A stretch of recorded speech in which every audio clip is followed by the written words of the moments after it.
Hello friends, स्वागत है आपका हमारे इस चैनल मनोरंजक स्टोरी पर। रोज नई स्टोरी के लिए हमारे इस चैनल को लाइक करें, सब्सक्राइब करें एंड कमेंट्स करें। धन्यवाद। बहू जरा दामाद जी के लिए एक कप चाय बना दो।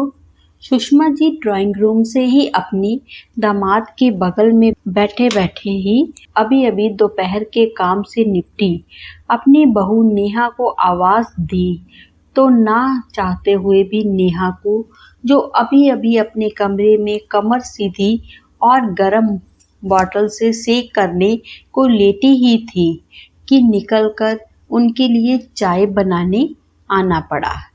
कोई और दिन होता तो शायद नेहा को इतनी तकलीफ नहीं होती, पर आज उसकी माहवारी का दूसरा दिन था और दूसरा दिन उसके लिए हमेशा से बहुत ही पीड़ादायक था। जब वो कुंवारी थी तो मायके में तो वो तीसरे दिन तक लेटे रहती थी। उसको इतने दर्द में देखकर उसकी माँ ने उसे डॉक्टर को भी दिखाया था, पर डॉक्टरों ने ये बोलकर कि नेहा की बॉडी में सब कुछ नॉर्मल है। ये दर्द तो होता ही है, किसी को कम किसी को ज़्यादा। अगर इनको कुछ ज़्यादा दर्द हो तो एक दर्द निवारक टैबलेट खिला दिया कीजिए और इसका कोई इलाज नहीं है। मायके में तो उसे दर्द निवारक कम ही खानी पड़ती थी, क्योंकि वहाँ तो वो लेट कर आराम कर लेती थी, पर ससुराल में तो जैसे उसका बैठना ही दुर्बर था। ऊपर से इस बार उसके माहवारी से होने के समय उसकी ननंद नंदोई भी आ गए थे, तो उसे काम से फुर्सत न मिलने की वजह से दर्द की गोली खाने के बावजूद भी आराम नहीं मिला था। अभी नेहा चाय बना ही रही थी कि सासू जी की फिर से आवाज आई, बहू, दामाद जी की चाय के संग प्याज के पकोड़े भी खाने का मन है तो जरा वो भी बना देना। अभी तो नेहा सभी को खाना बनाकर खिलाकर हटी थी, ऊपर से दर्द भी इतना हो रहा था कि उससे आसानी से खड़ा भी नहीं हुआ जा रहा था। तो उसने आवाज देकर, मम्मी जी इधर आना, सुषमा जी को रसोई में बुला लिया और बोली, मम्मी जी आपको तो पता ही है कि आज मेरी माहवारी का दूसरा दिन है और दूसरे दिन मुझे कितनी तकलीफ होती है। मुझे इस समय भी बहुत दर्द हो रहा है, इसीलिए मैं अब यहाँ और खड़े होकर पकोड़े नहीं बना पाऊंगी। वैसे भी अभी तो सभी ने खाना खाया है, तो मैं नंदोई जी को चाय के साथ सूखा नाश्ता, मठरी और नमकीन दे देती हूँ। नेहा के इतना कहते ही सुषमा जी उससे गुस्सा होते हुए बोली, तुम ही अनोखी हो क्या जिसे माहवारी हो रही है? मुझे भी होती थी, पर मैंने तो घर आए मेहमान का कभी यूं अपमान नहीं किया। अरे जब मैं काम करती थी तो किसी मेहमान को कुछ मांगने की ज़रूरत ही नहीं पड़ती थी। मैं तो आगे से आगे सबकी पसंद समझकर सारे काम करती थी। मेरी माहवारी होने की तो किसी को कानों का खबर तक नहीं होती थी, और एक तुम हो, घर में तो हल्ला मचाती ही हो, दामाद जी के सामने भी शुरू हो गई हो। वैसे भी दामाद जी ने कहा है तो तुम्हें पकोड़े तो बनाने ही पड़ेंगे, क्योंकि मुझे और उनको ना सुनना पसंद नहीं है। जी मम्मी, माना आपके दामाद को और आपको ना सुनना पसंद नहीं है, पर ज़रूरी तो नहीं कि पकोड़े भाभी ही बनाए। भाभी को इतना दर्द है तो आप मुझसे कह देती, मैं बना देती।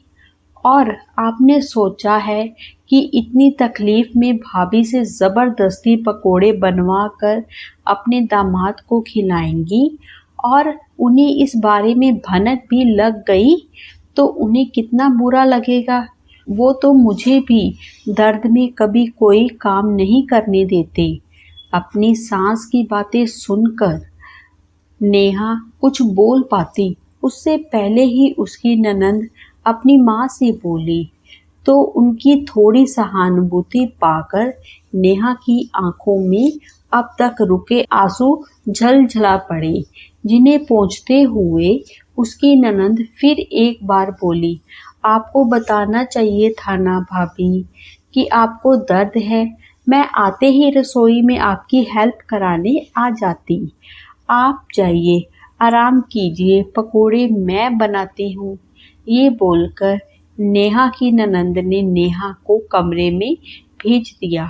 अभी उसने नेहा को कमरे में भेजा ही था कि सुषमा जी फिर एक बार बोली, पर बेटा तुम मायके में काम क्यों करोगी, ससुराल में तो करती ही हो। अब क्या तुम्हें मायके में भी एक दिन का आराम नहीं मिलेगा? मिलेगा ना, पर जब भाभी की तबीयत ठीक होगी तब। अब अगर मैं उनकी तबीयत खराब में मायके आई हूँ तो ज़रूरी नहीं कि वो ही सारे काम करे।